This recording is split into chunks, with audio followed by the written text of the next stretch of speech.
Good afternoon, everyone. In this video, we are going to define the human resources management, its nature, and its scope. Human resources management is a strategic approach to managing employment relation which emphasizes that leveraging people's capabilities is critical to achieving competitive advantage.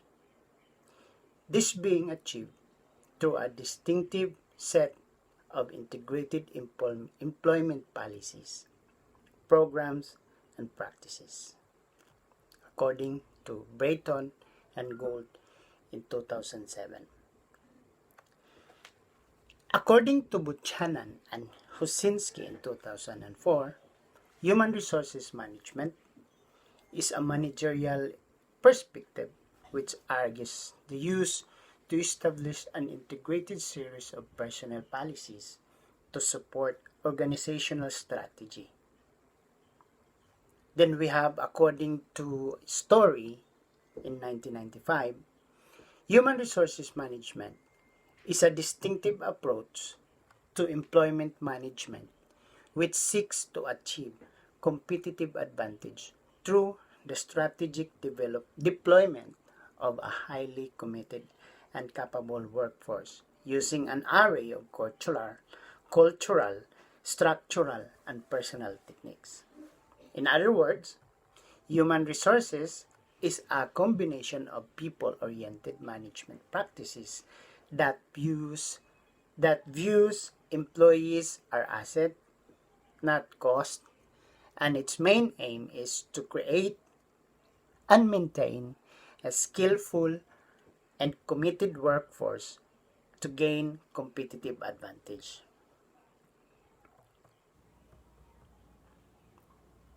Then we have definition of the human resources information software. Human resource information software, or the system, is an integrated system used to gather, store, and analyze information regarding the organization. Human resources need to acquire, gather, store, manipulate, analyze, retrieve an information about an organization. We have the nature of human resources management. Nature of human resources management. In nature involves HRM, or human resources management, involves management function like planning, organizing, directing, and controlling. We have human resources management in nature involves procurement, development, maintenance, and management of human resource. Then we have human resources management in nature helps to achieve individual, organizational, and social objectives. We have human resource management in nature is a highly multidisciplinary subject that includes the study of management psychology, communication, economics, and sociology. And human resources management in nature involves team spirit and teamwork. Then let's move on to the scope of the human resources management. Human resources management planning. One scope of the human resources management is the planning, in which process by which the company to identify members, number of jobs vacant, whether the company has excess staff or shortage of staff, and to deal with this shortage of staff, we have go on to the job analysis design. Another important area of human resources is the job analysis, which gives a detailed explanation about each and every job in the company based on this job analysis, the company prepares advertisement. Then we have another scope is the recruitment and selection. Based on the information collected from job analysis, the company prepares advertisement and publish in the newspaper, and then a number of applications are received after the advertisement is published. Interview is conducted and the right employee is selected. Thus, recruitment and selection are yet another area of human resource management.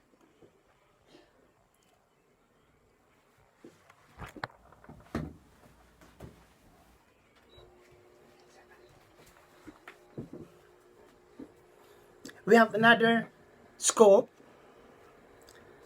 of human resource management is orientation and induction. Once the hired applicant have been selected, an induction or orientation program is conducted. The hired applicants are informed by the background of the company. They are told about the organizational culture and values and work ethics, and introduced to the other employees of the company. We have another scope of human resource management is the training and development, which every employee goes under training program, which helps them to put up a better performance on the job. Training program is also conducted for existing staff that have a lot of experience. That is called refresher training. Performance appraisal. Once the employee has put in around 1 year of service, performance appraisal is conducted. Like for example, HR department checks the performance of the employee based on this appraisal. Future promotion, incentives, increments in salary are decided.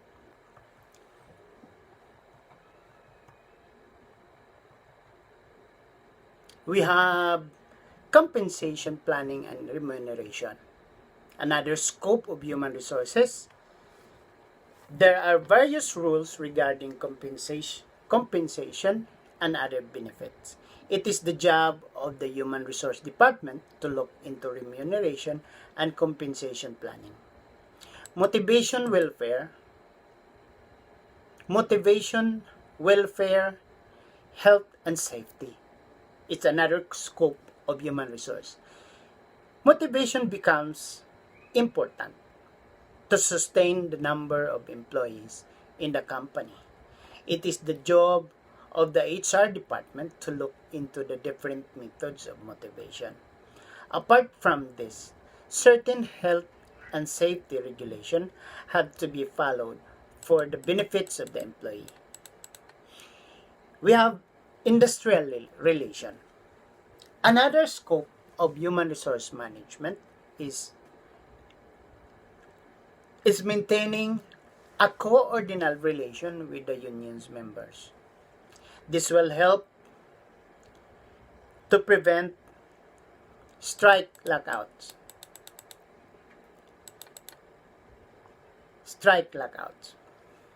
Then after the scope and nature, we have the historical milestone of the human resource management and development.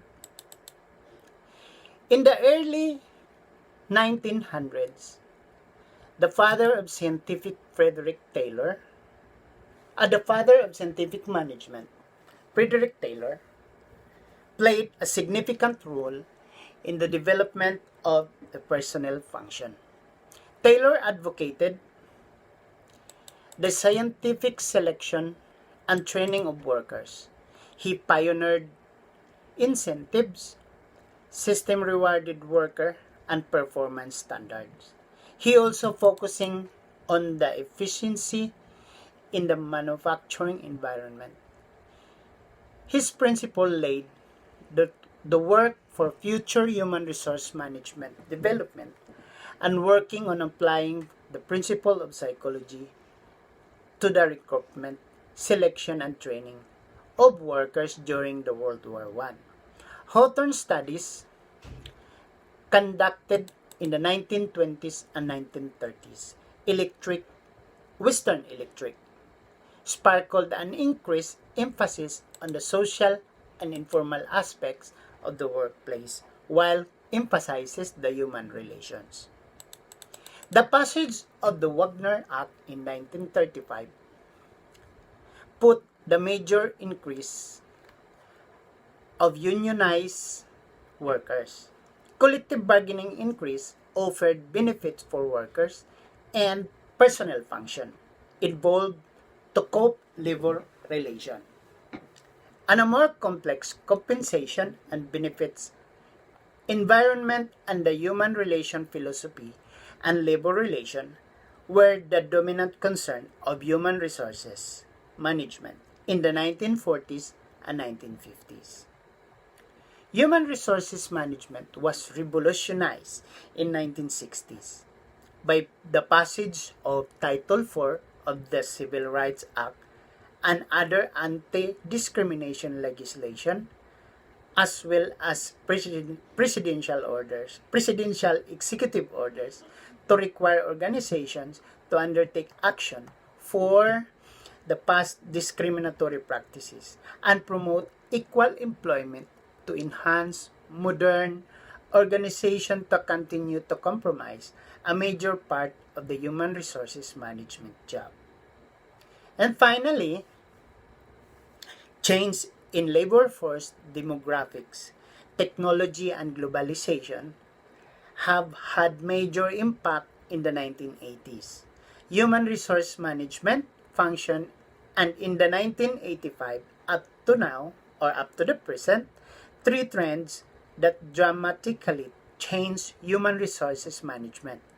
First trend is the increase of labor force through the age, the gender, race, and ethnicity.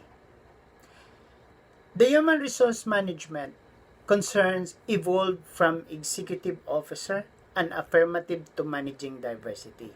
The second trend is a business globalization with technological revolution.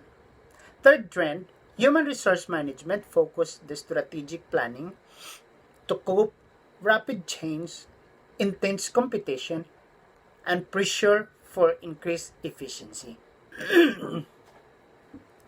Then let's move on to the different features of human resources management. Number one feature is human resources. It is prevalent in nature, meaning present and perform in all operational and function areas of the management within an organization on a continuous basis. It is also a dynamic which human resource management moves, where the human resource management acts and do not depend on written rules, policies to solve problem. Rather, it focuses on what can be done through logical and well-grounded solution and decision. It is also individually oriented.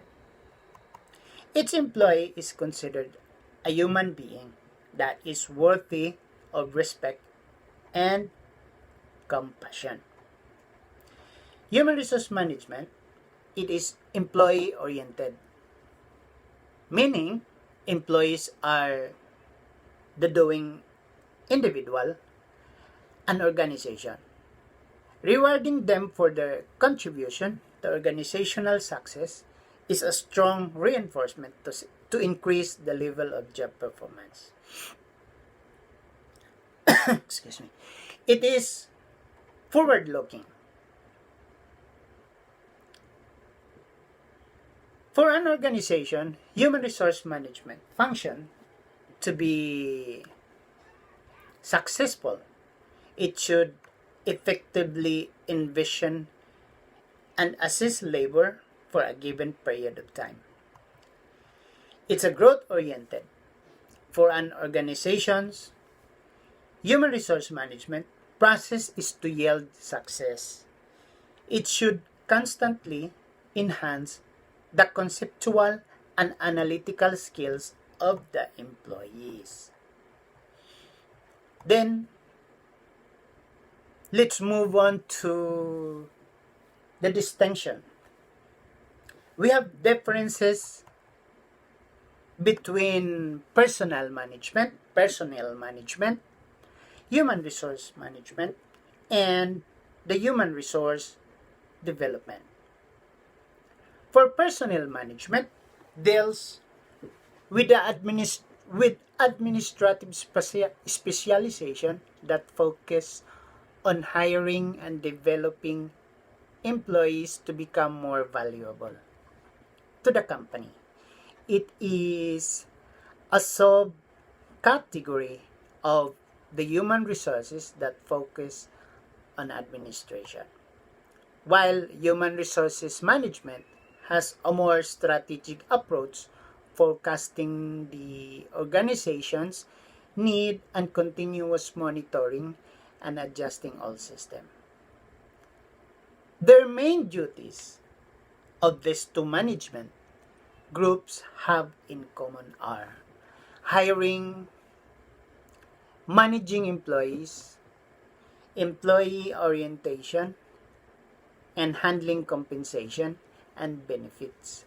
Each department approaches employee engagement with methodologies that have varying strength and weaknesses. Then how are they differ from human resource development? Human resources development is the integrated use of training, organization, and career development efforts to improve individual, group, and organizational effectiveness. Continuous development function that intends to improve the performance of people working in the organization.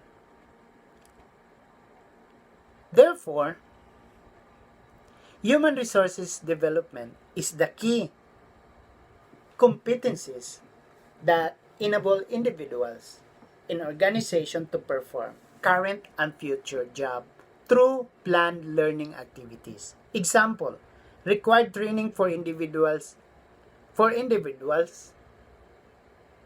and for groups is the team building activities. Validation for the human resource management. Its scope and by its nature, human resource has considerably evolved in the past decades and continues to do. Human resource have persisted, serving as guidelines for human resources professionals over the years until the present. But what do they entail and why are they so important?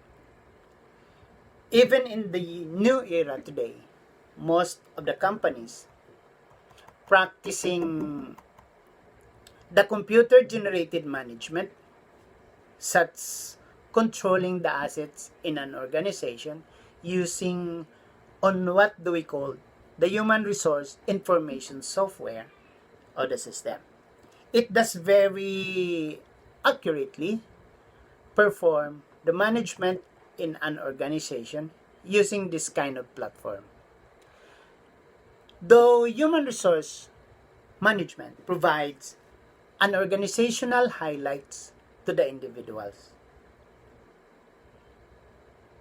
which giving securities to employees, selective hiring, self-managed and effective teams, fair and performance-based compensation, training in relevant skills, creating a flat and egalitarian organization, and making information easily accessible to those who need it. Giving securities to employee. Question: what are those employee security benefits? Number one is the most important, the health and life insurance benefit of an employee. Number two, the separation and the retirement benefits. At the right time, which giving benefits to an asset of the organization makes them excitement to what they practicing as an asset or employees of the organization. It could make enthusiasm as to the engagement to their duties and responsibilities. Simply because they're feeling having secured in their future. Like in the actual practice, the social security system, the PhilHealth, and the HDMF, etc.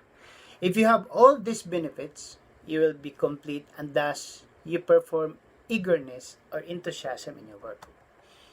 Selection hiring. Question. What are those selective hiring does the human resources have nowadays in the actual practice? Human resources management want to also make sure that the employees that are being hired in the process are in consonance with the organization's mission and vision. They also properly determine the capability and credibility of the applicant, whether he or she is capable enough to the position they're applying for in an organization. In the actual practice, only few organizations having a fair practice of an applicant selection hiring procedure. In what I have experienced, we have a case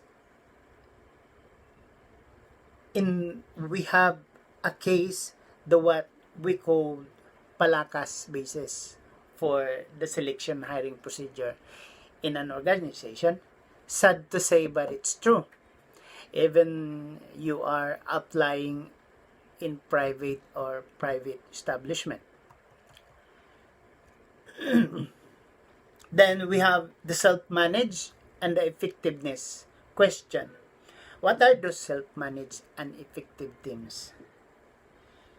Those are employees who will take full responsibility for delivering through peer collaboration without the manager's guidance.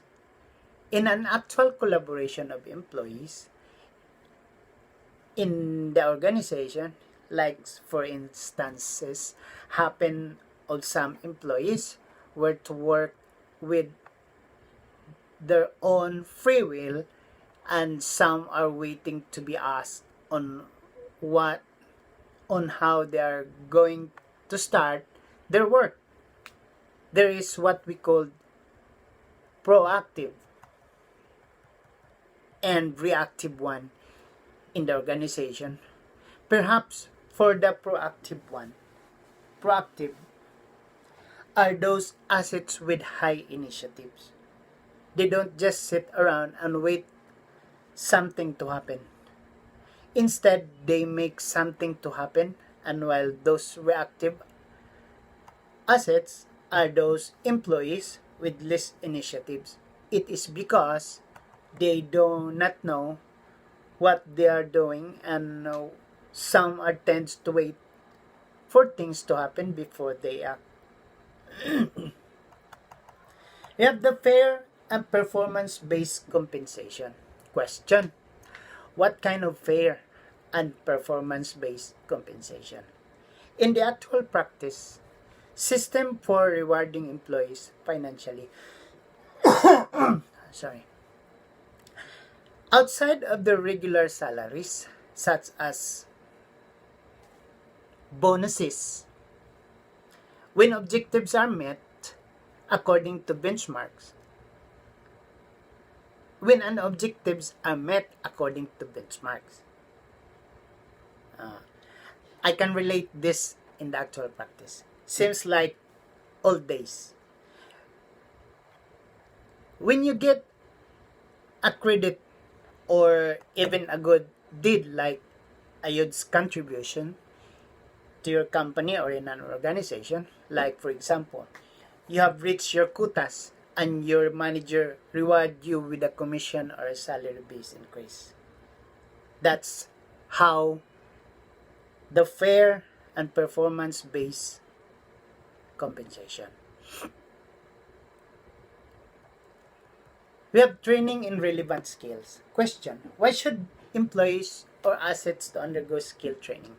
Concept is simple. It helps to create scope and opportunities for the employees by developing his talent and enhancing his or her skills and know-how. The emphasis of skill training is to provide proper training that will support and guide the employee in their chosen field. In this case, some organization like a public servant, they tend the assets to undergo training and seminars in order to develop their capabilities. And sometimes assets undergo training and seminars for requirements for their promotion in their position. Creating a flat and egalitarian organization. Question: why should organization create a flat and egalitarian for the employees or assets? This concept advocates and employs an equal structure for its workforce. This means that workers at all levels enjoy the same workplace benefits and organizational status.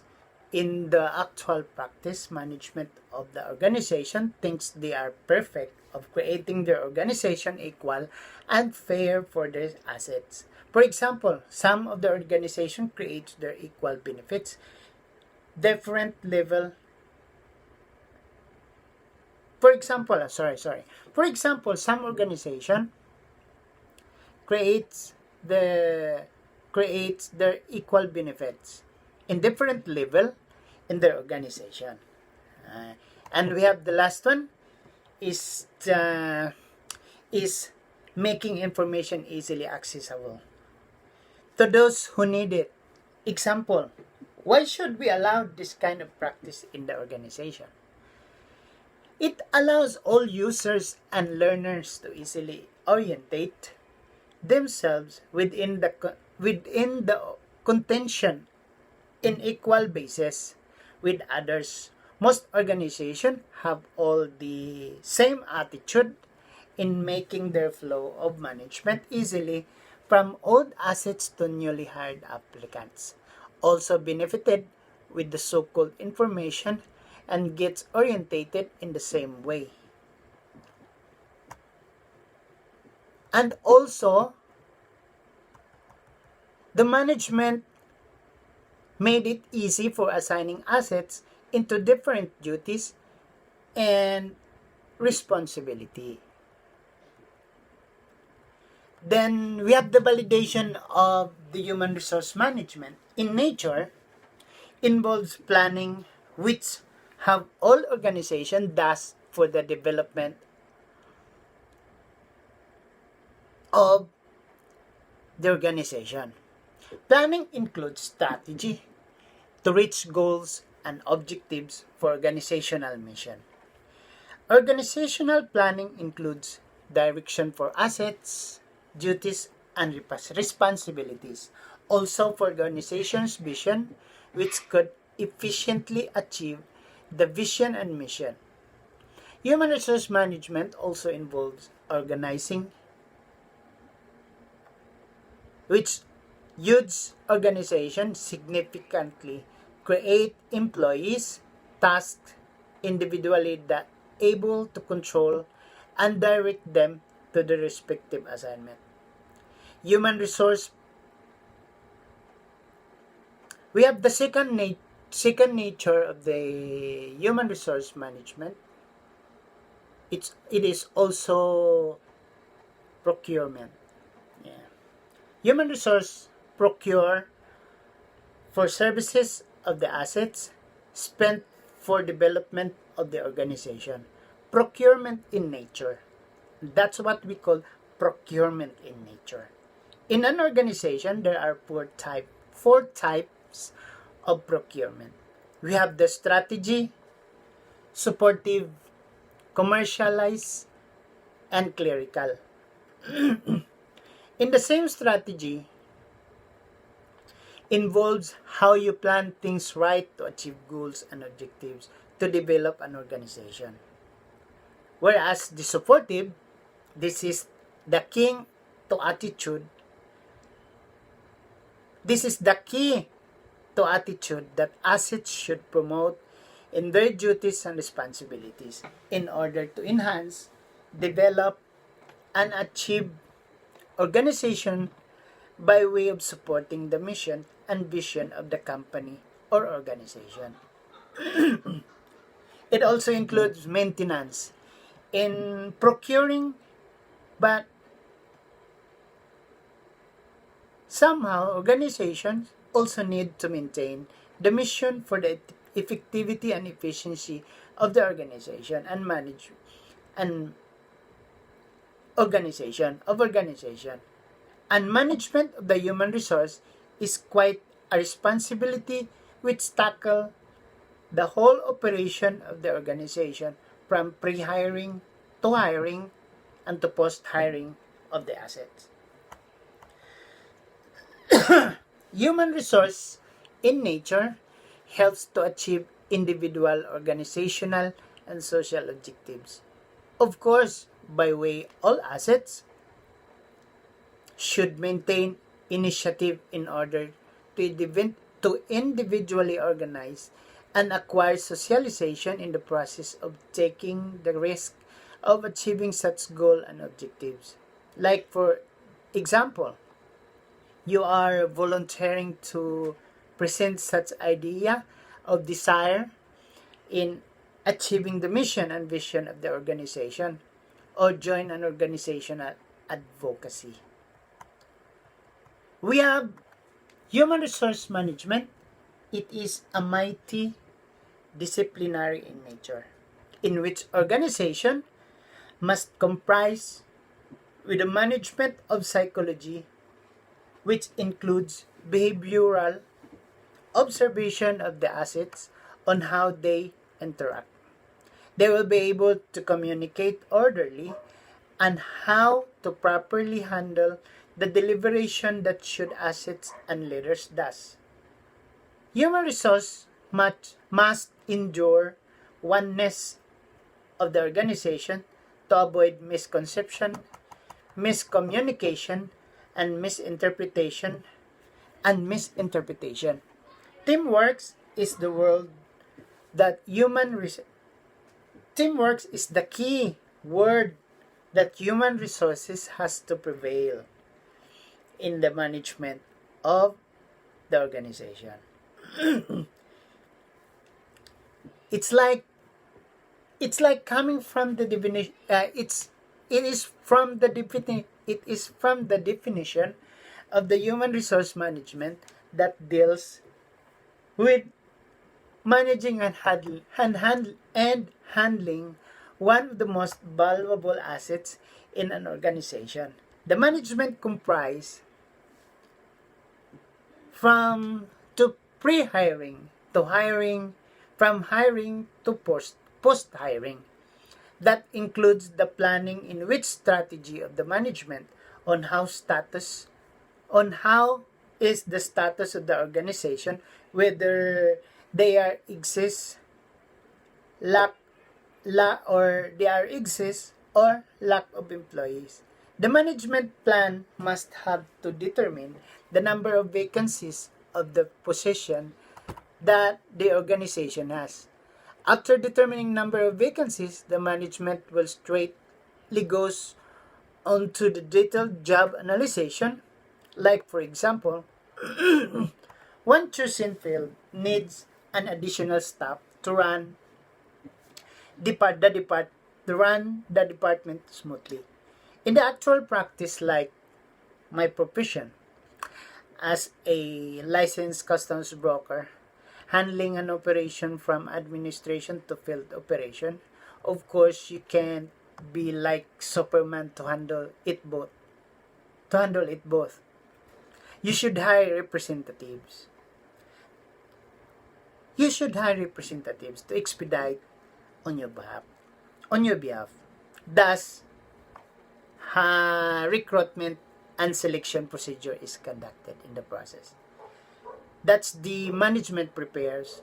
That the management prepares advertisement and publication in the newspaper, bulletin boards, sorry, and online and published in an online platforms. The human resource management team responsible for selection of the applicants. Thus, interview is conducted once a hired applicants once a hired applicant selected, they should be introduced and get orientated with other employees. After months of being an employee, training and development must be provided by the management to be able to meet one's expectation of every chosen field in the organization. From training in the organization. From training and after a year of service, human resource management had to determine appraisal to an employee for the future promotion. Like my work before, I was a customs representative, and by the year I passed the board exam, the the company's administration turned me as a declarant. That includes all the benefits I got from, like increments in salary and other allowances. There are various rules regarding other benefits, to which HR department arises. Assets or employees must deserve benefits and gets compensated and remunerated. For example, assets should receive bonuses, as the case may be, and the 13-month pay of the company has to be given in accordance with law.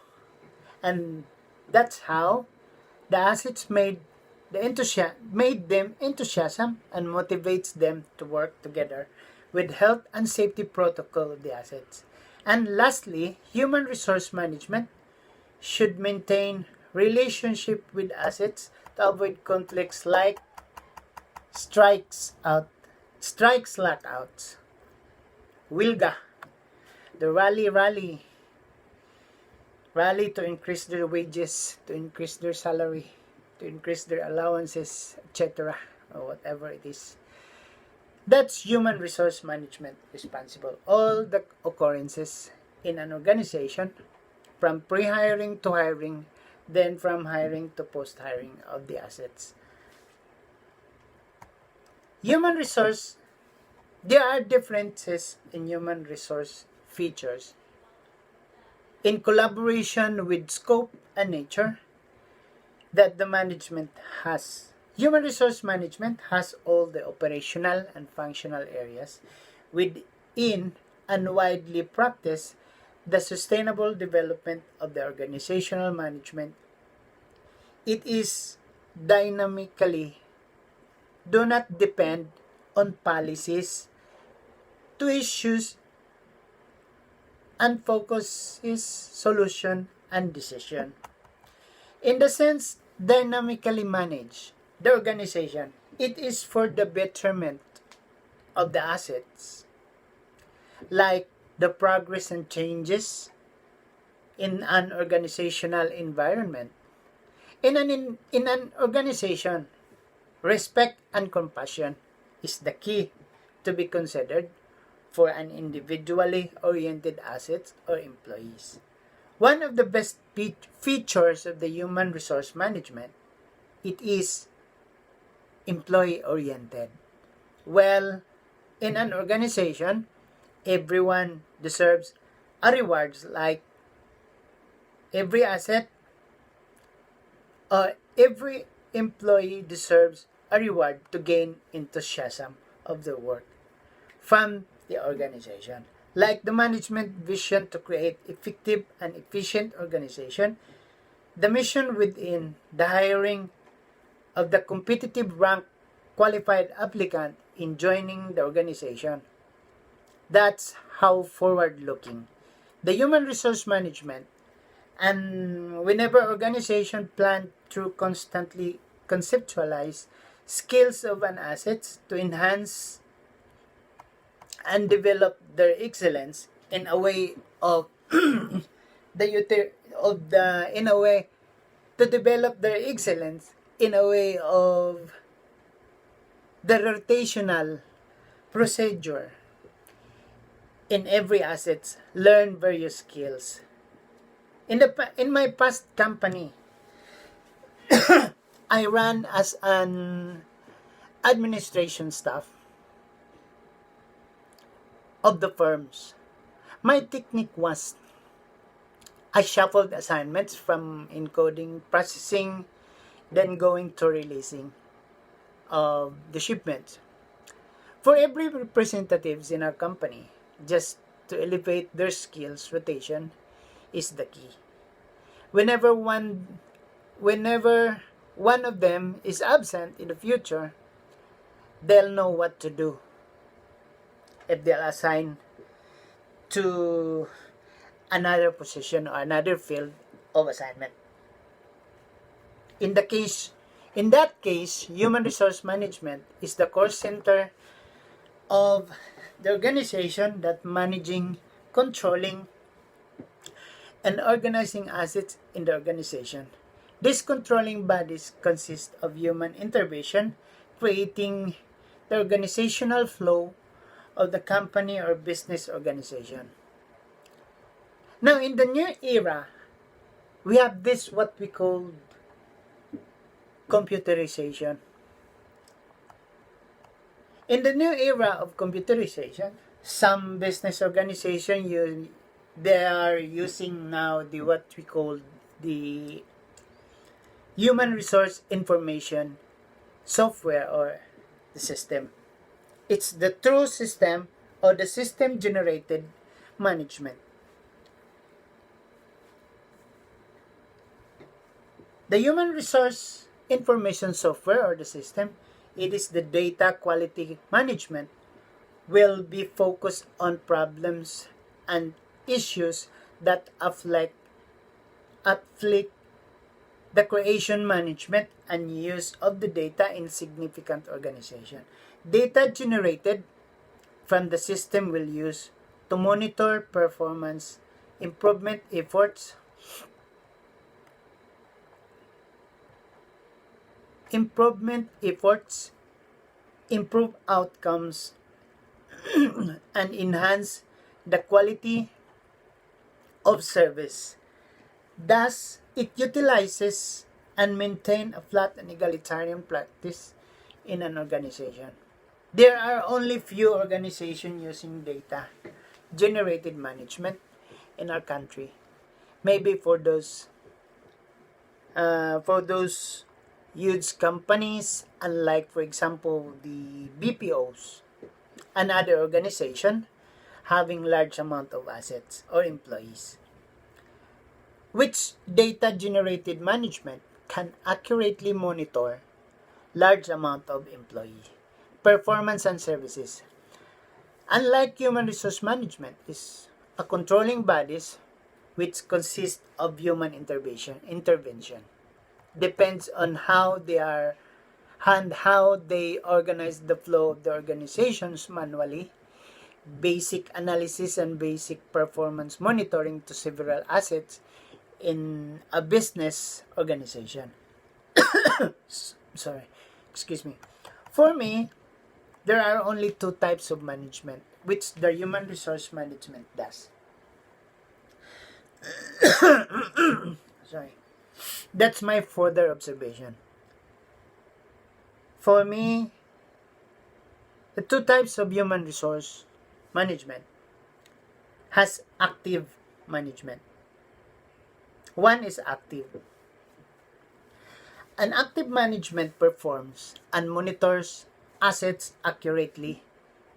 And while the inactive management, then that's what we call pull na management. Pull na management. Monitors inaccurately and minimal only to assets who are dool sa luwag. Palakas basis. And that's what we call the palakas basis. We have this case here in the Philippines. The what you know and whom you know basis. Wherein the what you know basis, meaning are those assets rely on their high educational attainment, while the whom you know basis are those assets got hired even just a high school graduate, or there are less experienced individual. They got hired because of their relatives and friends in an organization. In this case, unfair and unequal practice brought to a lot. In this case, unfair practice brought to a lot of organization in the actual practice in the business organization in the country. But some organization, rather small-time organization, also adapting even though personal management is concerned. Based on my further observation, I would recommend human resource information software in the first place to take full responsibility in most business entities to accurately control and monitor performance services, gradually organizing the flow of the management with a flat and egalitarian practices. Thank you very much. That's all for the video today. Don't forget to subscribe and click the notification bell underneath. Thank you.